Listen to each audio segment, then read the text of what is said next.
Hello, everybody. It's Slim Pickens in the portal, and a bunch of coaches are sending those, hey, yup, texts to circle back late in the process. We'll cover the latest and greatest in the portal and the world of college basketball right now. Recording live from somewhere. This is One and Done. Get out the insurance cards, get out the copays. The office is open, my friends. Brought to you by drroto.com. It's time once again for everybody to come aboard that Green Screens media train. Welcome. Bienvenidos a One and Done, your fast break of college basketball information. We are powered by the universe's greatest website. That would be drroto.com. I am your sometimes humble host. My name is Jay Heinrich.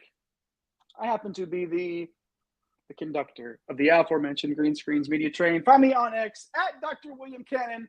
Follow me, and I always smash that follow back button. Full house tonight, 4 deep. Rolling with my homies, 4 deep. 4 boxes of fun.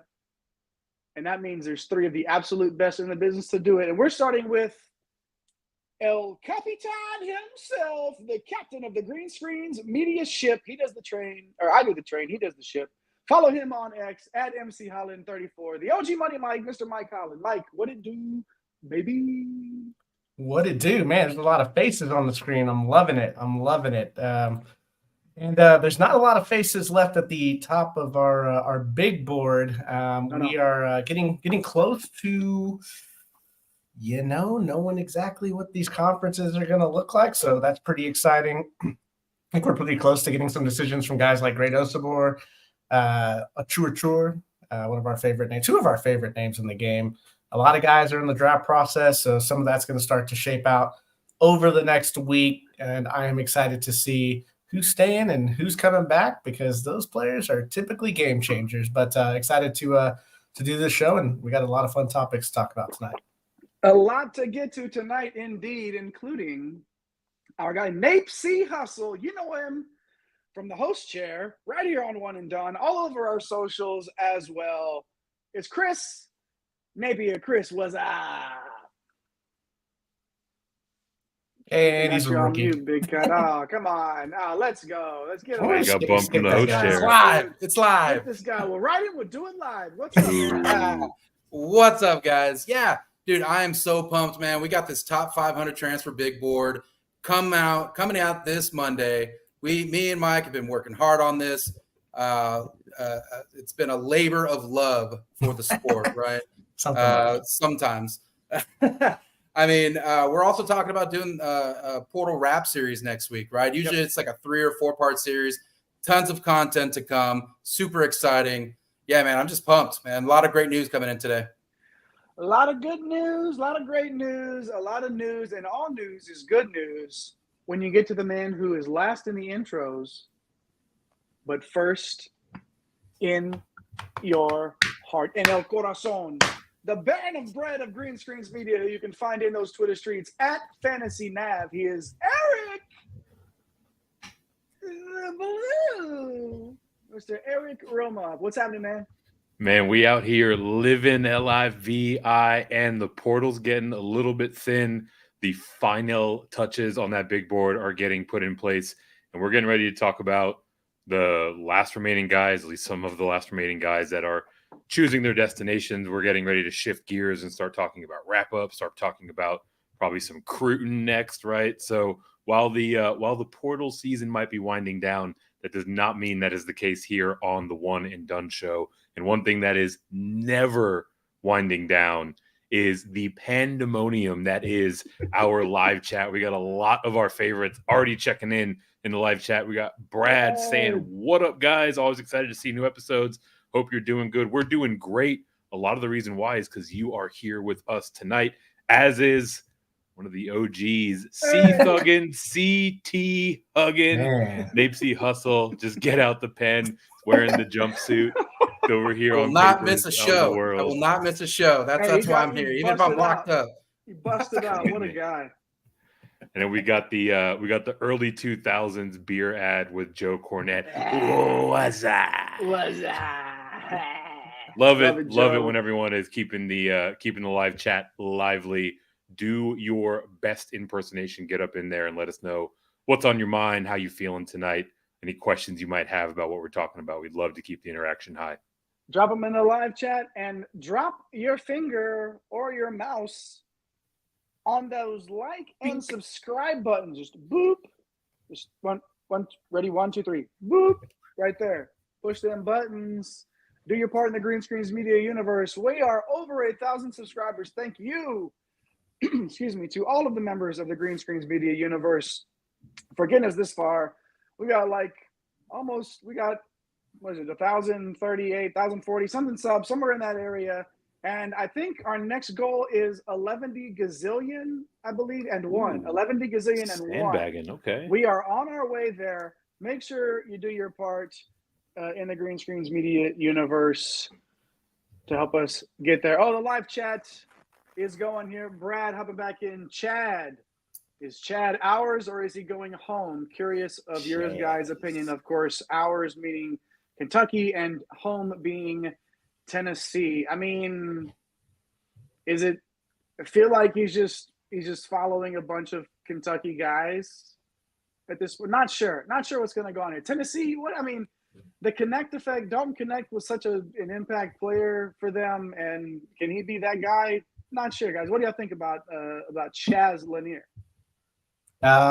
Kentucky fans, I think even if you get him, I don't want to be a downer, but I'm just going to come out here and say it's still kind of got the same situation at point guard. I know you guys are, some of y'all are being realistic about Lamont Butler, and could he be a full-time point, and Kirk Risa, and can he just kind of calm down and play, just some regular basketball, smart, not going crazy on the court, passing the ball, not taking crazy shots. Yeah, obviously, if you get a player like that, he's such a dynamic scorer. You already got Bria that can really shoot the lights out of it. You get him, he can really shoot the lights out of it. But who's going to run your offense? So that's going to be my theme all throughout the offseason. Pope was on with, I think it was it Goodman the other day, and he was just gushing over Bria, absolutely gushing over him. They're in a good place already, Kentucky is, and you know that, Brad. But, could get there. We'll see how it goes. Make sure you hop in there like Brad did. Leave us your question, your comments, your fire emojis, your thumbs up, your whatever you want to drop over there. Just do it and let us know. First time, long time, let us know.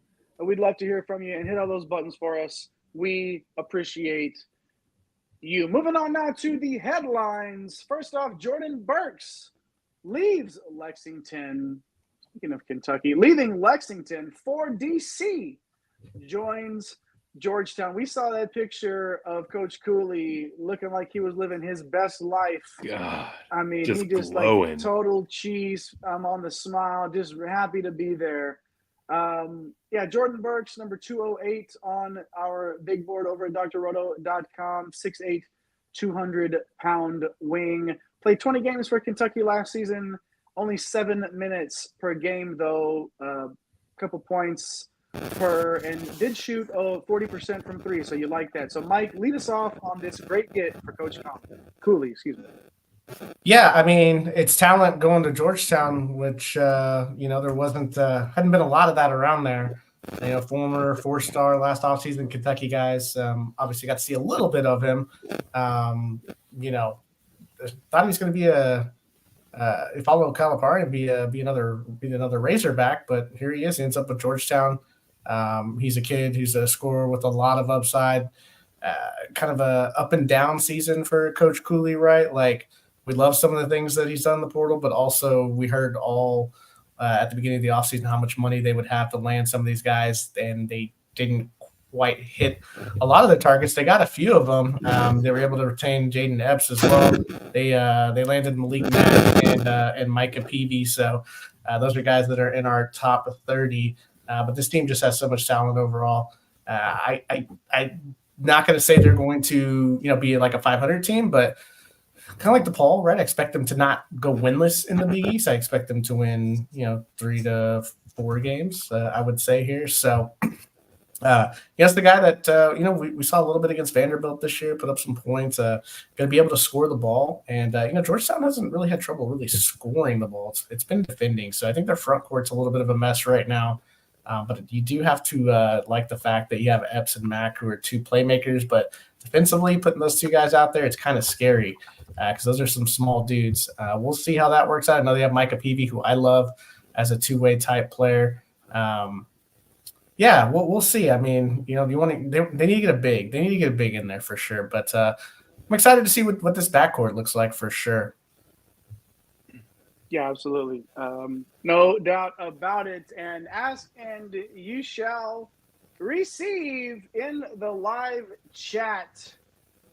Joe hopping back in there, Mike asking about Engler and a $2 million offer from BYU. Yeah, I mean, is that? I saw that floating around.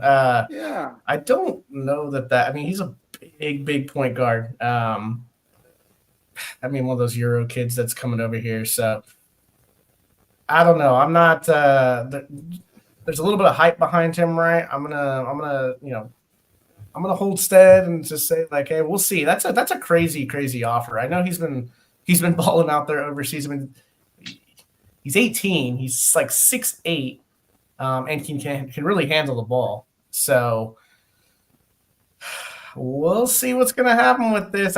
You think if BYU's offering $2 million, guys, like right? That's everybody's off. Like BYU, really is that the right number there? I don't know. So yeah, we'll see. But we'll see. Good stuff what there. They got going Good on? stuff. Brad's a rational Kentucky fan, understanding they need a quarterback to run the machine. They need the signal caller. They need the main guy, the distributor. Definitely, for sure. Cam asking if we've watched Divine Providence. Have not checked it out. Pass it along to us. Hit us up on Twitter if you can. Cam's do got all the that plug. Stuff. I love it. I love that for sure. Brad Burks' talent was wasted on the bench. Here we go. Congrats to Georgetown. Got a hell of a player.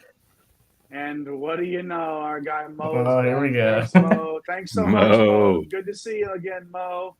Always good to see you, buddy. Is he trolling right here with Wisconsin cleaning up? I believe he is. A little bit. Yeah, but even Mo understands BYU probably being like, that's it.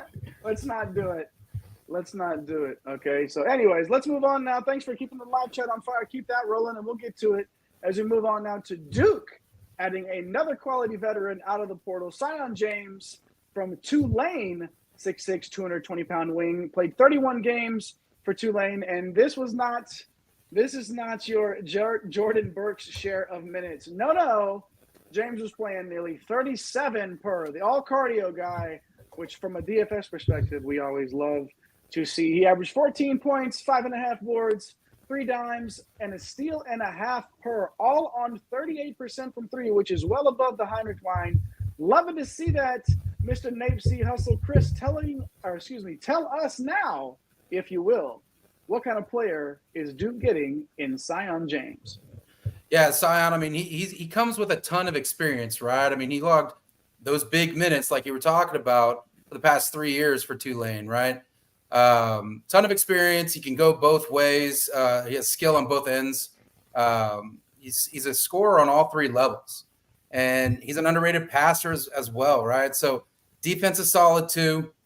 He's just really well-rounded for Duke, and I think this is going to be a great plug-in for there. And having experience on these teams is huge, right? I think it's a great move for Duke and a good spot for Sion James. Yeah, Nape, I love the thought about the experience, because we're talking everybody, the best teams in the country are always going to have that experience. The days of, like, I'm not saying that 5 freshmen can't come in and contribute to a team that makes a deep run in the postseason, but right now experience is the name of the game, and you can go out and get it whenever you want it, however you want it in the portal, and it is what it is. So on board with you there on your assessment of James. Eric, I got a question for you. Fill in the blank. Fill in the blank, Eric. Duke is a top blank team for you going into next year. A little multiple choice, fill in the blank. Duke Well, let's talk through this, right? Let's show our work if we're going to follow the academic process. So last year we had them as our preseason number one, and for good reason, right? On paper they checked kind of all the boxes that we were looking for, and granted they didn't live up to the number one title in that they didn't cut down the nets when it was all said and done, but they were pretty close to a Final Four, right? So really solid team when you think about it looking backwards. The thing that kind of held them back in that last season was their depth, right? Like, now we fast forward to this year, they've brought in a lot of more seasoned veteran players to help cover the gaps that are left behind Filipowski and McCain heading out to the draft. Mitchell and Roach have left by way of the portal, and at least for a while there, it was looking like it was really just this number one recruiting class coming in, obviously headlined by Cooper Flagg, but over the course of the portal season, they've brought in some pretty cagey veterans, right? We talk about James, we talk about Mason Gillis, Malik Brown, right? Like these are guys that could start and many have started at other places around the country, and now they're part of a pretty wide rotation for the Blue Devils. So they probably still need more of like a facilitator type, but this roster is super scary. So I'd say they're like a top 5 team. If I want to be aggressive, I think we can call them top 3. Yeah, I think that's fair. And I think that you're seeing the blueprint right now on how to build through the portal with experience. And then you bring in that number one recruiting class. Cooper Flagg is no joke. Scary is definitely a good word to describe this roster. Good stuff out there. Top 5. I don't think you're out on the limb there, man, at all. Okay. Anybody else? Anybody feel like Duke should be lower than like top 5? It's top 3 for me. But anybody else think they should? They're projecting James Gillis and Brown to come off the bench.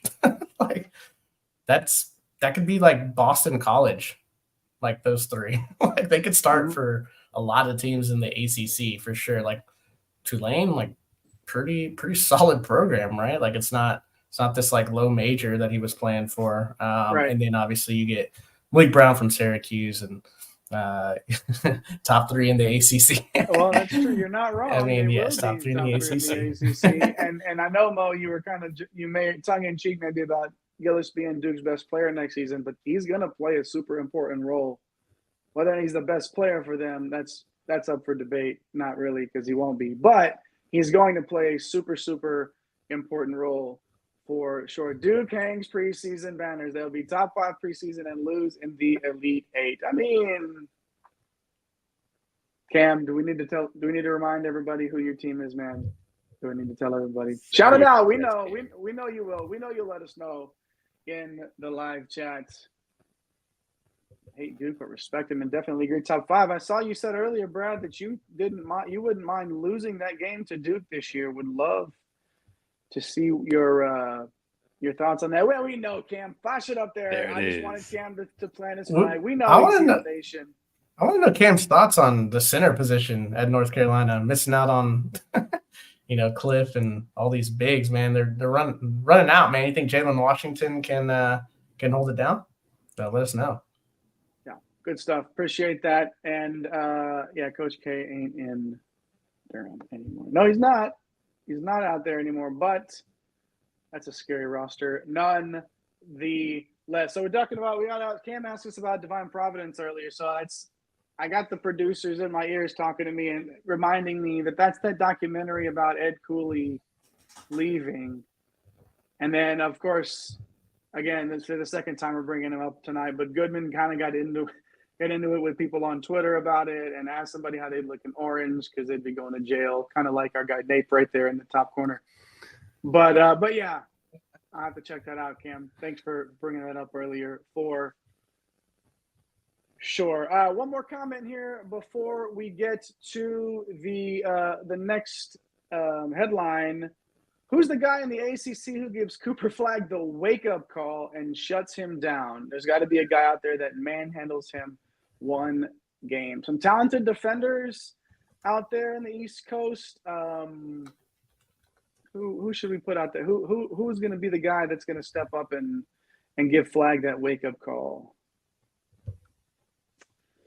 Yeah, I don't think nobody's going to be stopping Flag. I mean, let's go. He's a generational player, generational flag as well. But a generational player. He's a generational flag. Yeah, flag. Yeah, plant your I don't think anybody can. Flag, Nate. I love it. Yeah, I mean, honestly, it's going to be tough. Kudos to someone that does it eventually, but Flag is one of a kind. Good stuff, y'all. Let's keep it going. Hit those like and subscribe buttons. Make sure you're hitting the live chat. It is on fire tonight, and we appreciate that. Keep it going, guys, and we'll get back to you. But first, we're going to get to John Calipari making some news with some interesting comments saying he might not use more than 9 or 10 scholarships this year. He says taking more players is just going to lead to them jumping into the portal the following year. Oh, wow, look at that. I mean, that doesn't get much better than that from the graphics department right there. I mean, topical right there with Drake. I mean, very, very nice. It's very good stuff there. You think Pope's going to pair up with Kendrick for a response? Oh, I sure hope he does. He better now that you put it out into the universe. But basically, like, the thought process is he doesn't want to keep taking all these players and develop them for other teams. He wants more spots for walk-ons, grad assistants that can help in the scout team and practices and things like that can give his guys a look. From a depth perspective, you're playing with fire if a couple of guys go down. But, Mike, this is an interesting plan that he's mulling over here. What are your thoughts on this sort of radical approach here that Cal has been floating out there? Leave it to Cal. Just making more news, right? Like, why not? Realistically, like, it sounds great, but this is like if you're playing NCAA on a PlayStation and you have the settings set to like no injury and fatigue is off, right? But I don't think in real life you can take 9.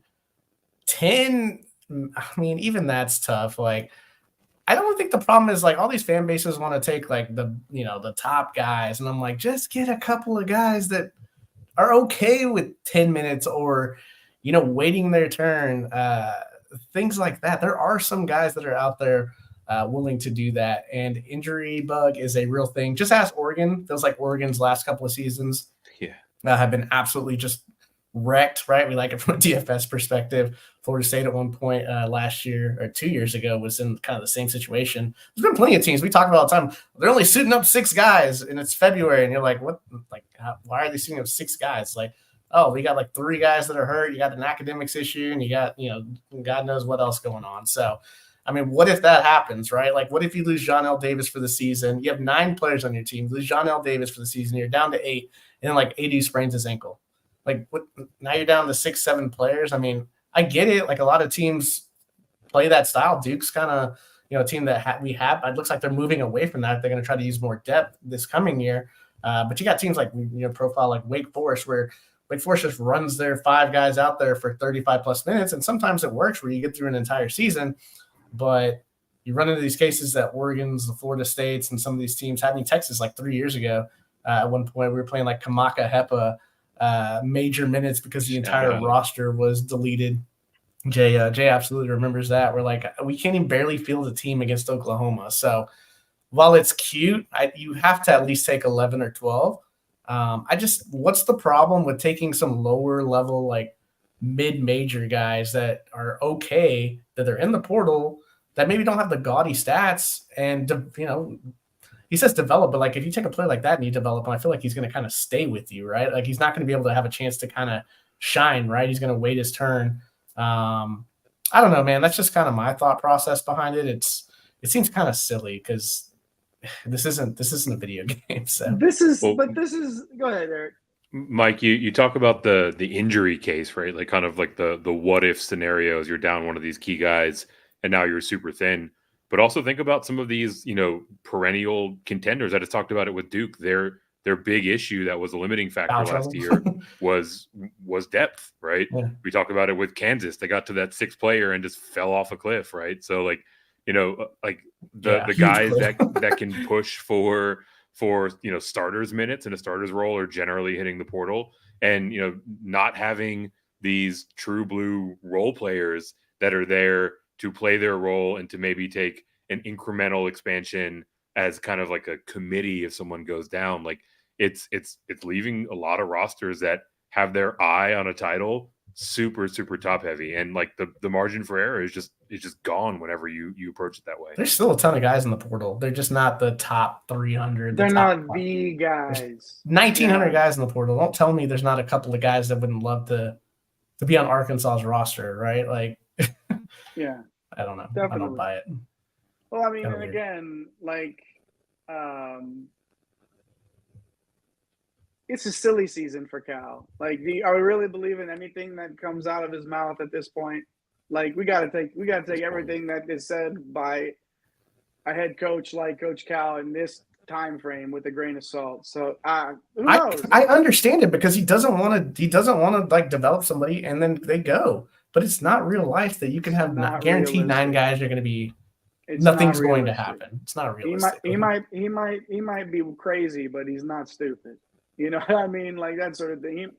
Cal is one of the greatest coaches to do it ever, you could say, and he knows his way around the court. He knows his way around the program. It's tough. Like some kind of used car. Hey, I don't think you're too far off. Probably. I mean, who knows? It's kind of hard to tell with Cal, as you know. Everybody in this watching knows for sure. But Mafia Cal. Yeah, I mean, Dementia. hey, Reckless speculation. Listen, you've got to be crazy to do it for as long as that guy has, Especially in this era, and as well as that guy has for as long as he's done it. And hey, Joe, listen, I know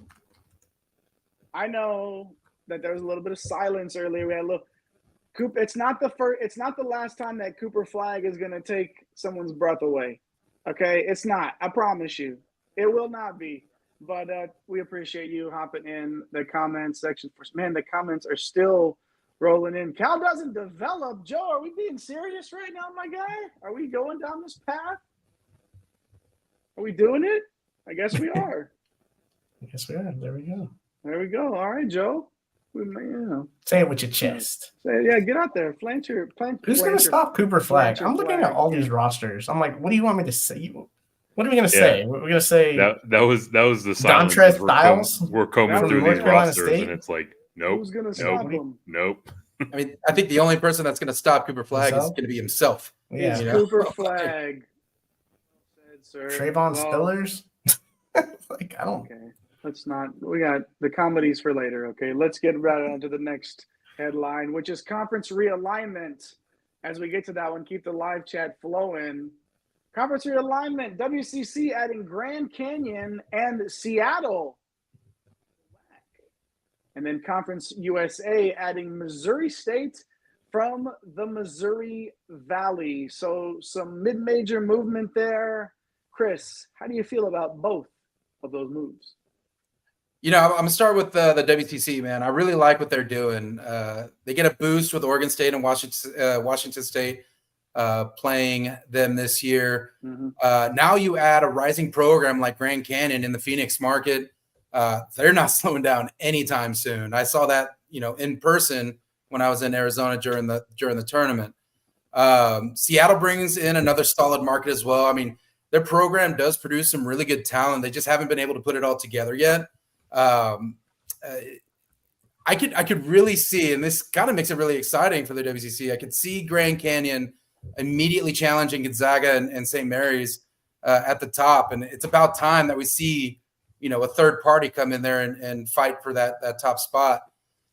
Going into Missouri Valley, losing somebody else from Missouri in there, so they're not even going to have anybody in Missouri for the Missouri Valley Conference. That's realignment right there. Exactly. Kind of like, USC and them going to the Big Ten. Like, it's like, why? Welcome to 2024. Stanford in the ACC? Yeah, right? exactly. Conference USA just bringing another bit of, challenges to their teams that they already have in there. But, yeah, I just thought it was really funny. Missouri Valley not having a Missouri team, and it gave me a chuckle. Does Grand Canyon have in-person classes, or is it all? Oh, man. stuff. You guys in the comments are awesome. Yeah, I love that. I mean, I think it's a fair question.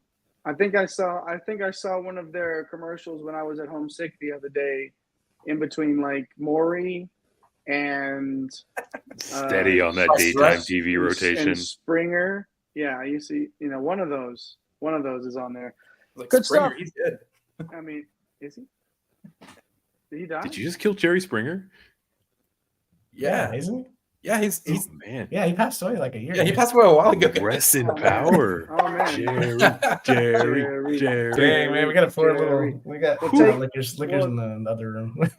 I guess I'll pour one out for Jerry tonight because I had no clue, and as I say, I guess I'll close out the show a little differently in honor of him, but or very similarly anyway. I guess I always kind of do the tribute to Jerry anyway. So, anyways. Look at our guy, Goat Richardson, hanging out. It's been a minute, Goat, but I agree. Having any less than 10, you would be a nervous wreck all season, and I don't think that I blame you one bit at all. Cam, Thuggin hopping in there. Not convinced Jalen Washington can give us starter minutes at the 5. Missing out on Cliff was not great, but UNC isn't paying anyone from outside Carolina over $8K to transfer, from my understanding. Cam's always got the inside info on UNC. Plugged in all the time, with the best of them saying that they're probably going to end up with Alan. I'll disagree. Lubin. I like him. I like Van Allen Lubin, man. One, he's all name. Two, like he showed some flashes on a very bad Vanderbilt team, and he's a former top 75 recruit going into his junior year. I think he's a good player, man. I just think he's kind of been in some weird situations to start his career. I'll push back on you, Cam. Be optimistic, Cam, all right, on Alan Lubin. Don't undersell it. Brad said he got his degree from Grand Canyon University, but had no clue they had a damn basketball team. Hey, well, that's all right, man. Hey, shout out Get to up in that student section, Brad. Yeah, alumni. Way to go, man. Shout it out. For sure, you can attend GCU from Israel if you want. Yeah, okay. Well, okay. Whoa. That's a different show. Thought about that as I was reading it, so we're going to go ahead and keep going there. Seattle keeps the market for WCC when the Zags leave. There you go.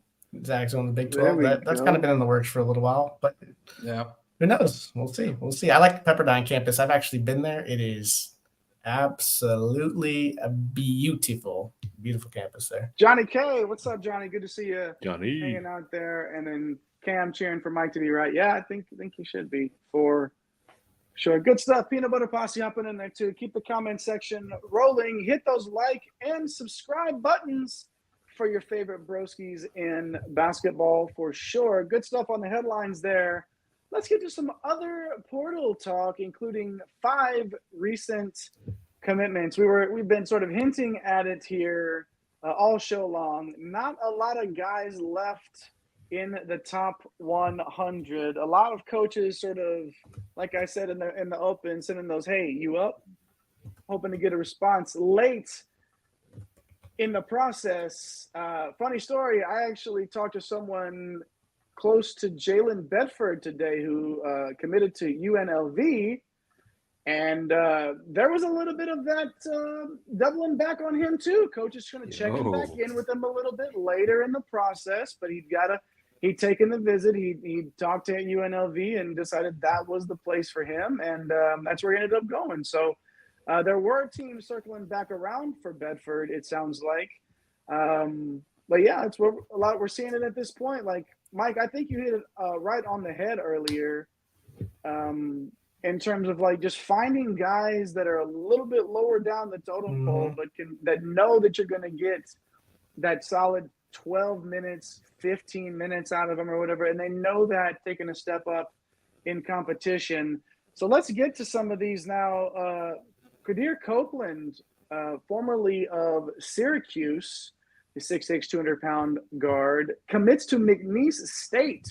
In 32 games for Cuse, he averaged 9.6 points, 4.6 rebounds, 2.8 dimes, and a steal and a half per Sticky Fingers Copeland, they call him. What another great get for our guy, Will Wade, this offseason. McNeese State, I mean, they're going to be top 25, right? To start, or at least getting votes. Right there. Like they're Right going there. to Should be be in the conversation. They absolutely should be. And as Cam jumping in saying that Will Wade's about to win 30 games again, I would take the over. I would take the over on wins. If you're setting it at 30, I would take the over from McNeese State. Copeland's joining a very nice transfer class, including Sincere Parker and Brandon Murray. Now, he was second on the team at Syracuse in usage and assist rate last year. So he knows, comfortable with the ball in his hands. Elite guard wing versatility. We love that. There's a little bit, we talk about how important the guard play is come March, and McNeese State will be in the tournament. They're going to do their thing. And if they're going to make a run, it's going to come on to the shoulders of some of these impressive guards. Got to work. What if I told you, Jay? What if I told you one thing about McNeese State? That they'll win 30. Here it is. What is it? May 10th. They're going to win 30 games. They're going to win the regular season here in the Southland. But Incarnate Word is going to earn the automatic bid to go to the NCAA tournament. Wow. The Birds? Let's do it. You heard it here first because their backcourt is looking mighty, mighty spicy here with some guys like Jalen Anderson coming over from Ball State. You also have some kid named TJ Ford Jr. Davion Bailey is going to be a senior there too. He transferred over from Ball State. So you're getting Ball State's backcourt, and it's from like a mid-level their backcourt transferring down to, Incarnate Word right here. You absolutely heard it here first. Mark the tape. We'll go back and look and see how wrong I was. Mark it. Good luck finding a Incarnate Word future out there right now. But once it posts, I would imagine that's a pretty juicy line for the Cardinals to make the NCAA tournament. Take it. Yeah, go out there and do it. The OG Money Mike throwing it out there. I'm loving it. In mid-May, we're planting our flag on Incarnate Word. No Cooper flag. We're planting the flag on this one. Yeah, exactly. What if McNeese wins like 34 games and then Incarnate Word wins the automatic bid? Will the Southland get two teams? Oh my, there's no, it can't. There's no way because the rest I think that's in play. No. I mean, they win like the right games. dominoes would have to fall, right? But like if we're talking about a McNeese team that I think nationally people are talking about potentially starting in the top 25 and they deliver, but then falls short in the conference tournament. That's going to be a fun sweat on Selection Sunday if it plays out that way. Oh man. Yeah, I mean 34. They'd be 34-1 because they have to run through the entire. So yeah, I mean mid-major May. Yeah. Yeah. You should see the project we're taking on right now here next week with every single team. It's gonna be good times. Yay. Good stuff, Peanut Butter Posse. Good stuff. So Quadir Copeland was number 120. Jalen Bedford, who I mentioned earlier, was 335, right, in our top 500. Releasing on Monday. It's coming out Monday. Top 500, y'all. Mike and Nate have been busting it to get it there. So good stuff there. Let's get to 152, Mike. Yeah, it's KyKy Tandy. He is a guard from Jacksonville State. Formerly of Xavier for 4 years before last year. Another guy that's been around for a while, got his shine. Down transfer here. Jacksonville State, 18 points, 3 boards, a steal. Shot 39% from 3. Found his elite opportunity. We hear these stories all the time. Guys, going down, getting elite usage and run. And then next thing you know, they're headed up. Not in this case, he's not heading up to a Big Six or Power Six, but I mean, he's headed to I would call it High 9 or Power 9.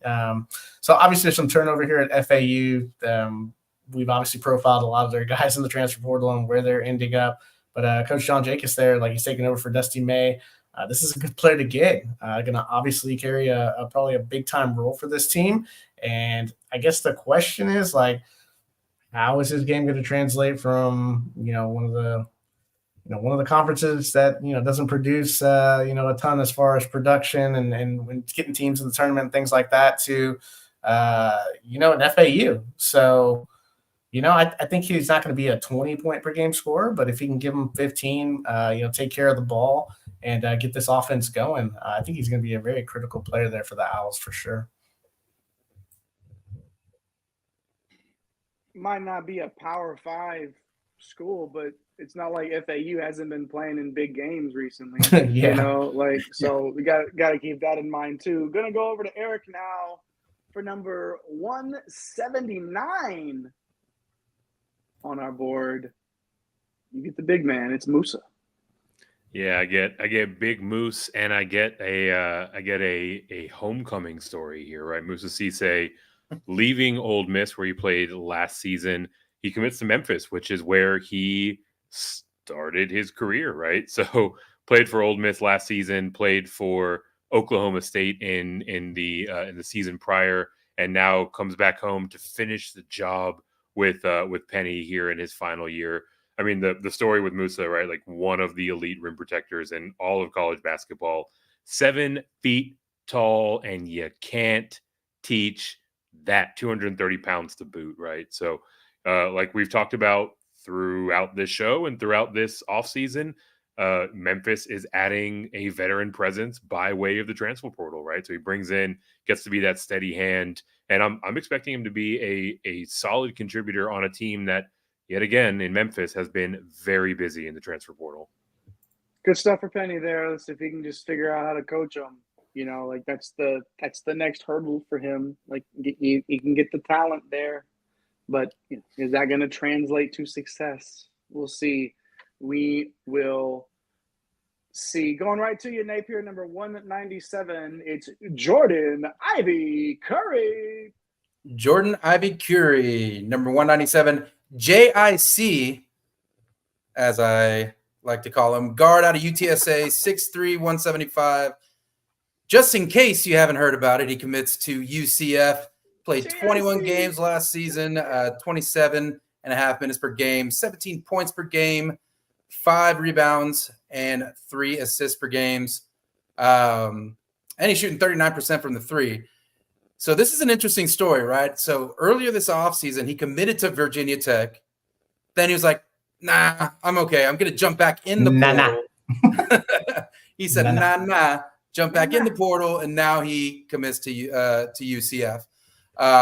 He's a high-usage combo guard, and his strength is his outside shooting, right? He can also run some point, but he likes to look for his own shot, you know? UCF needs guys that can put the ball in the basket. That's what they need. That's how you win games, right? It's by scoring points. I mean, it might not be efficient. Yeah. Score more points the other team, and you're good. There you go. I'm like John Madden here.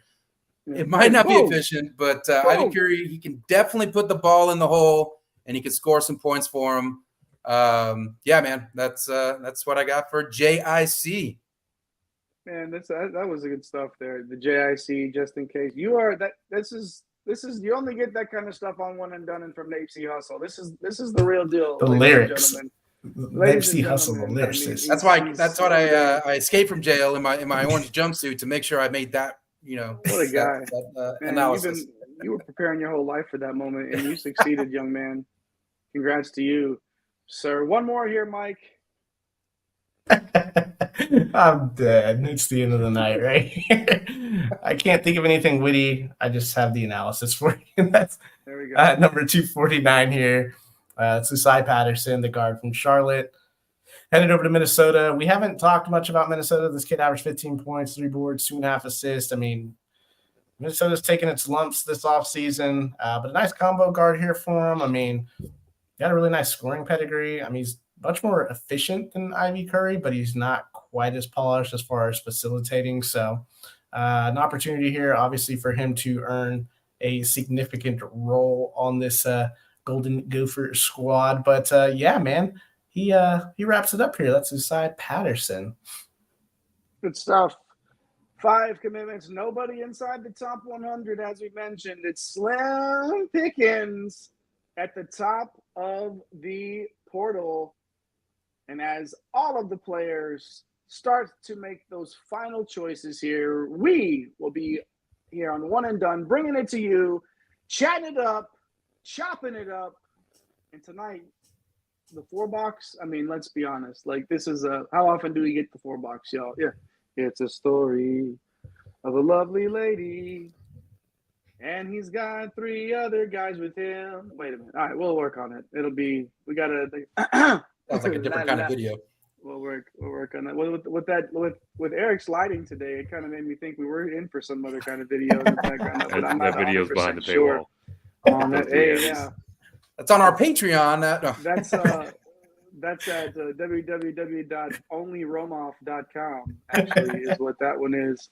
No, don't go. I don't think that's if it is, kudos to them. Or to you. I haven't been there. But either way, the live chat's been on fire. The broskies in basketball has been on fire. Peanut Butter Posse, I think you know who the lovely lady is. Right there. Right there. You knew who it was. You knew the answer to that question before you even asked it. I bet you did. And just because of that one, I'm going to read your earlier comment about that smell that comes from the dumpster at McDonald's in the summer. That Cisse, what is happening? What are we that down on Moussa Cisse? I guess, you know. I'm personally not, but when I saw that comment, like the writing on this, Peanut Butter Posse, he took me to a time and place. I knew exactly that smell the second I saw it. Yeah, it was almost like I could taste it. It was weird. Like, you just know exactly what he's talking about. I disagree as well, but we appreciate you hopping in there nonetheless. The bearded lady, Eric the Blue at Fantasy Nav on Twitter. Our guy Nape C Hustle at The Real Napier. The captain of the Green Screens Media ship, the OG Money Mike, Mr. Mike Holland at MC34 on Twitter. I am Jay Heinrich, and I'm the conductor of this thing we call the train that's rolling down the tracks all summer long, all fall long, leading up to the season. Be here, hit those like and subscribe buttons. Always hop in the comments like Cam, Peanut Butter Posse, Johnny K, Brad, Joe, Goat Richardson, and our guy Mo Lester Jr. Thanks for hopping in there with us. As always, push all those buttons, hop in the comment section, even if you didn't watch live. We'd love to hear from you. And now, make sure, take care of yourself and each other. Thanks for stopping by the office. Get your fantasy prescription by subscribing to the channel and checking out drroto.com. And until the next visit, be well and take care.